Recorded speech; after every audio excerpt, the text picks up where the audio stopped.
한국의료분쟁조정중재원은 보건복지부 산하 공공기관으로 최대 120일 안에 신속하고 공정하게 의료분쟁을 해결하는 최고의 의료분쟁 조정 전문기관입니다. 이 영상은 의료분쟁 조정 신청서 작성에 도움을 드리고자 제작된 것입니다. 본 영상은 의료분쟁 조정 신청 전 신청인이 반드시 알아야 할 내용과 신청서 각 항목별 설명으로 구성되어 있습니다. 항목별 설명은 좌측 메뉴를 선택하시면 해당 영상을 보실 수 있습니다. 의료분쟁 조정 제도는 양 당사자 간 상호 신뢰와 이해를 바탕으로 양보와 타협을 통해 합의점을 찾아가는 제도입니다. 다만 강제성이 없기 때문에 양 당사자 중 한쪽이 합의를 거부하면 분쟁 해결이 어려울 수도 있습니다. 조정 신청은 의료분쟁 조정법에 따라 2012년 4월 8일 이후에 발생한 의료사고에 대해서만 가능하며 신청은 대한민국 국민, 외국인 모두 가능합니다. 조정 신청된 사건은 병원 측의 참여 동의가 있어야만 절차 시작이 가능합니다. 다만 환자의 사망, 1개월 이상 의식불명, 중증 장애를 입었을 때는 피신청인 동의 여부와 상관없이 조정 절차가 시작됩니다. 신청서 작성 시에는 사건의 내용을 자세히 기록하되 사실관계 위주로만 작성합니다. 작성된 신청서는 상대방에게 전달되므로 근거 없는 추측이나 상대방을 비방 또는 폭언은 서로의 감정을 자극하여 분쟁 해결이 어려울 수 있으니 자제하는 것이 좋습니다. 신청 제외 대상은 다음과 같습니다. 분쟁 조정 신청 사건이 법원에 소가 제기된 경우, 소비자 분쟁조정위원회에 분쟁 조정이 신청된 경우, 의료사고가 아닌 것이 명백한 경우에는 신청 제외 대상에 해당됩니다. 신청은 온라인, 우편, 팩스 등 신청인이 편리한 방법으로 신청하실 수 있습니다. 신청인이 본인인 경우 기본 서류를 확인하시고 작성하셔서 제출하시면 됩니다. 다만 신청인의 자격 요건 및 환자 상태에 따라 제출 서류가 달라질 수 있어 필요한 서류를 확인하시고 빠짐없이 제출하여 주시기 바랍니다. 조정을 신청한 신청인은 소정의 수수료를 납부해야 합니다. 기초생활수급자, 국가유공자는 수수료가 면제되며 피신청인의 참여 거부로 조정이 종료된 경우는 전액 환불됩니다. 수수료는 500만 원 청구 시 기본 22,000원부터 시작해 청구액에 비례하여 가산 금액이 부과됩니다. 예를 들면 조정 신청 금액이 1천만 원이면 수수료 32,000원, 5천만 원이면 수수료 11만 2천 원, 1억 원이면 수수료는 16만 2천 원입니다. 조정 신청된 사건을 진행하기 위해서는 피신청인에게 참여 의사를 확인하는 과정이 필요합니다. 피신청인이 조정 신청서를 송달받은 날로부터 14일 이내 참여 의사를 표하면 조정 절차가 시작됩니다. 만약 조정에 참여하지 않겠다고 하면 조정 절차는 개시되지 않고 종료되며 제출하신 서류는 반송됩니다. 2016년 11월 30일 이후 발생된 의료사고 중 환자 사망, 1개월 이상 의식불명, 중증 장애를 입은 경우는 피신청인 동의 없이도 자동으로 조정 절차가 개시됩니다.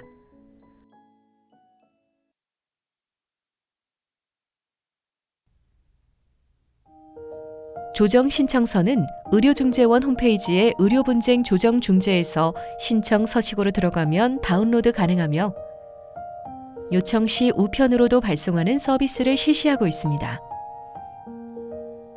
의료분쟁 조정 신청서 작성 방법입니다.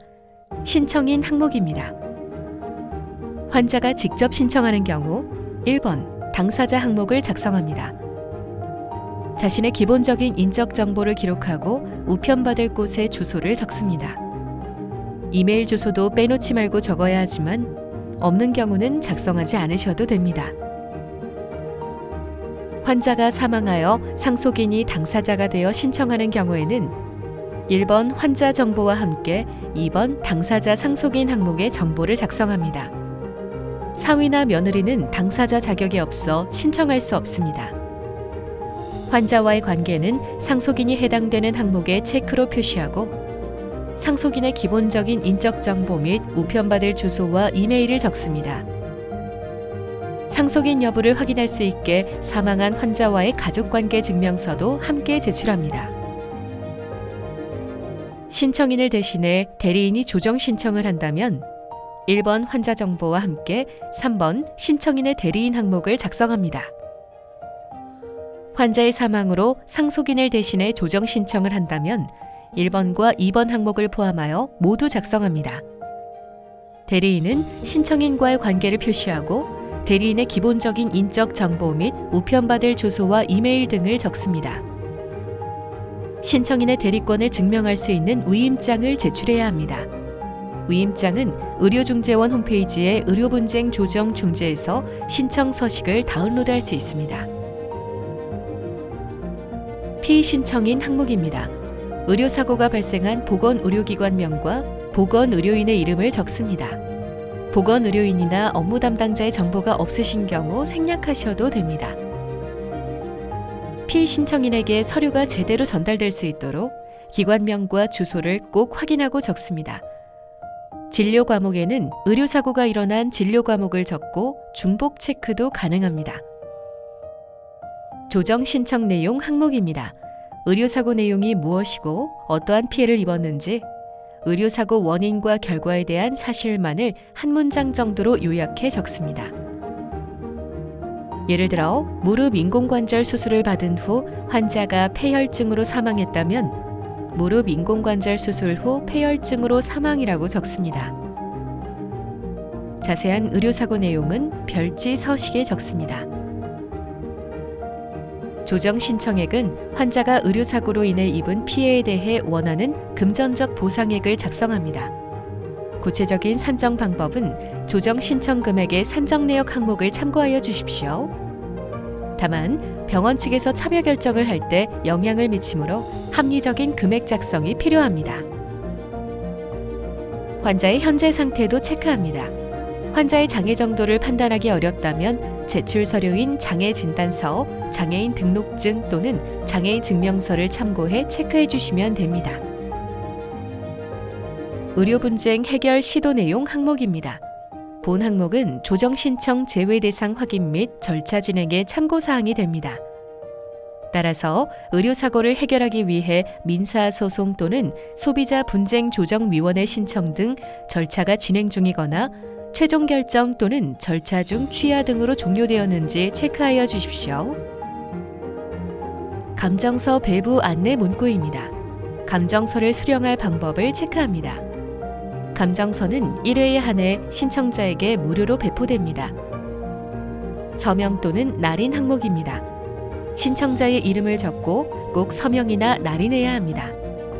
단, 인터넷 접수는 본인 인증을 거친 후 신청서 작성이 이루어지므로 서명 또는 날인이 생략됩니다. 신청서 별지 작성 방법입니다. 환자 기본 정보입니다. 환자의 기본 정보는 필수 기재 항목입니다.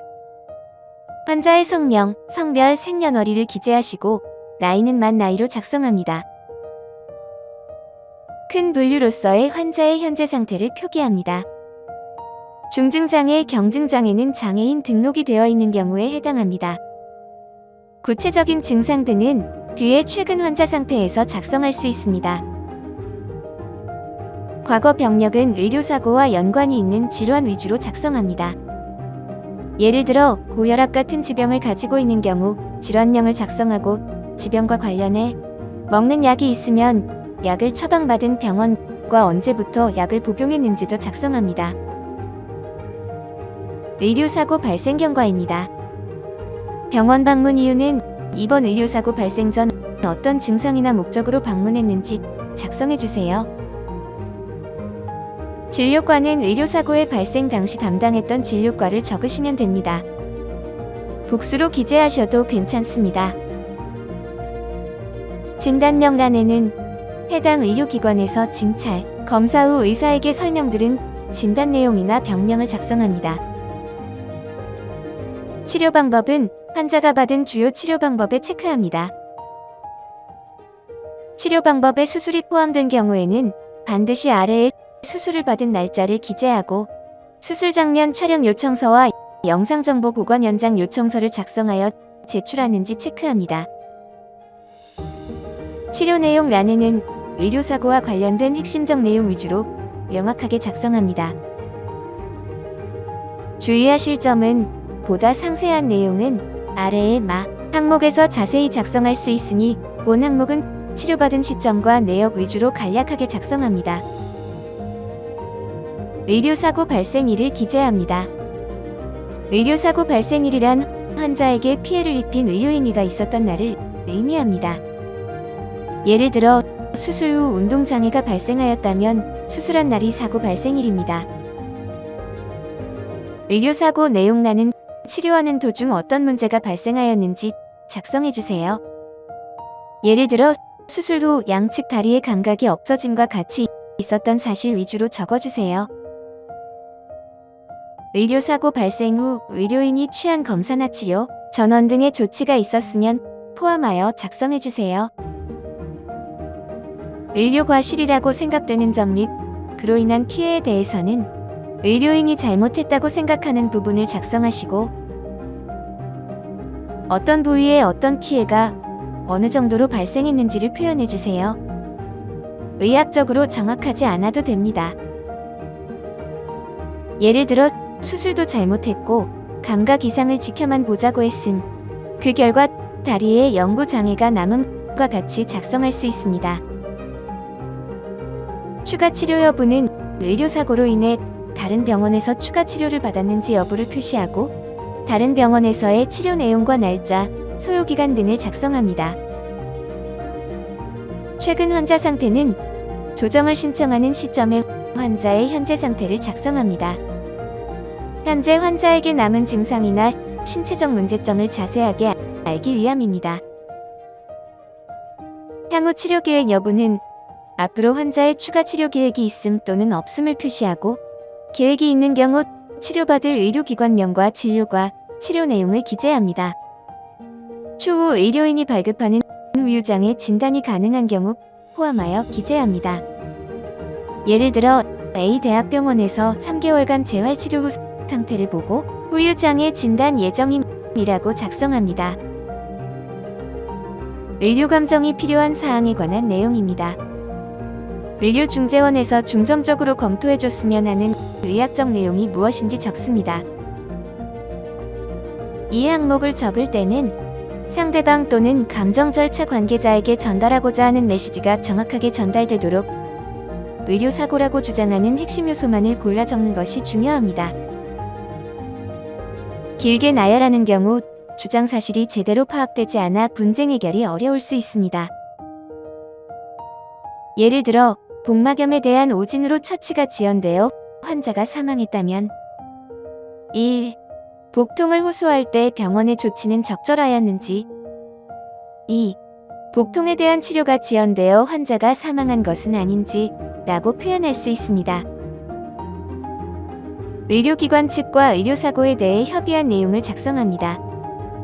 병원과 나눈 대화 내용이 무엇인지를 작성하고 대화 상대가 누구였는지를 체크합니다. 해당 사항이 없으면 작성하지 않으셔도 됩니다. 조정 신청액의 세부 산정 항목입니다. 조정 신청액은 조정 절차상 손해배상액과는 다를 수 있기 때문에 반드시 정확해야 하는 것은 아닙니다. 신청인 입장에서 주장하는 피해의 규모를 파악하기 위해 작성이 필요합니다. 조정 신청액은 수수료 산정의 기준이 됩니다. 각 항목을 자세히 살펴보겠습니다. 재산적 손해란 치료를 위해 손해를 입은 치료비, 향후 치료비, 개호비, 휴업손해, 일실수입 등이 포함됩니다. 먼저 치료비입니다. 치료비는 조정 신청 시점을 기준으로 이미 지불한 비용을 말합니다. 실제 지출된 금액은 의료 분쟁 조정 단계에서 진료비, 영수증 등을 별도 제출 요청할 수 있습니다. 두 번째, 향후 치료비입니다. 향후 치료비는 앞으로 추가적인 치료가 필요할 때 예상 비용을 산정해 적습니다. 이 비용은 원칙적으로 의사가 발행한 향후 치료비 추정서에 근거해 적어야 합니다. 향후 치료비 추정서 발급이 어려운 경우 대략적인 추정 금액을 적습니다. 세 번째, 개호비입니다. 개호비는 의료사고로 인해 환자의 상태가 독립적으로 활동할 수 없게 된 경우 청구할 수 있으며, 실제 간병인을 고용해 돈을 썼다면 영수증을 근거해 비용을 청구합니다. 가족이 간병한 경우에는 입원 일수의 입원 당시에 간병인 노임단가를 곱해 계산합니다. 네 번째, 휴업손해입니다. 휴업손해란 의료사고 결과 일을 하지 못해 벌지 못한 소득을 말합니다. 통상적으로 입원 기간에 대해서만 청구가 인정되는 점은 참고하시기 바랍니다. 휴업손해는 급여나 사업소득을 기준으로 계산합니다.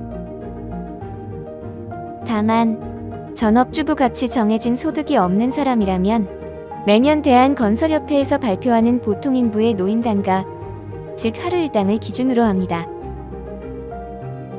일실수입은 의료사고로 환자가 사망하거나 장애가 생긴 경우 작성할 수 있습니다. 장애 발생의 경우 이를 계산하기 위해선 먼저 노동능력상실률이 기재된 의사의 후유장애진 단서가 필요합니다.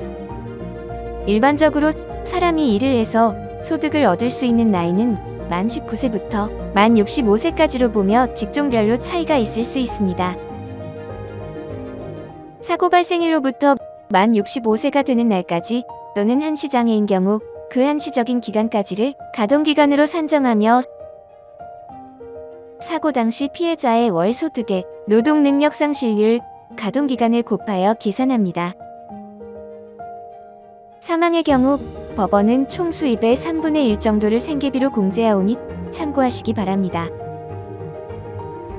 여섯째, 기타 항목입니다. 보통 목발 휠체어처럼 의료보호장구를 구입한 비용 장례비가 포함됩니다. 법원에서 인정되는 장례비는 보통 500만 원 정도입니다. 정신적 손해란 의료사고로 인한 정신적 피해 정도를 말합니다. 통상 법원 실무상 인정되는 위자료는 최대 1억 원임을 참고하시기 바랍니다. 지금까지 산정한 금액을 모두 더해 조정신청액을 작성합니다. 여기서 중요한 점은 합산한 금액은 의료분쟁 조정신청서 5번의 조정신청액과 같아야 합니다. 조정신청서 페이지와 서로 비교하시어 금액이 동일한지 꼭 확인하시기 바랍니다. 다음은 의료사고 발생 경과입니다. 의료사고와 관련된 전반의 과정을 처음 병원에 방문한 시점부터 의료사고 후 현재까지 시간 순서대로 작성합니다. 앞의 항목들에서 표현하지 못한 자세한 내용을 다시 적어주셔도 좋습니다. 상대방을 비방하거나 폭언하는 내용은 바람직하지 않습니다. 신청서 작성이 완료되는 오늘 날짜를 기재하고 신청인 이름을 적고 서명 혹은 도장을 날인하여 별지 작성을 마칩니다.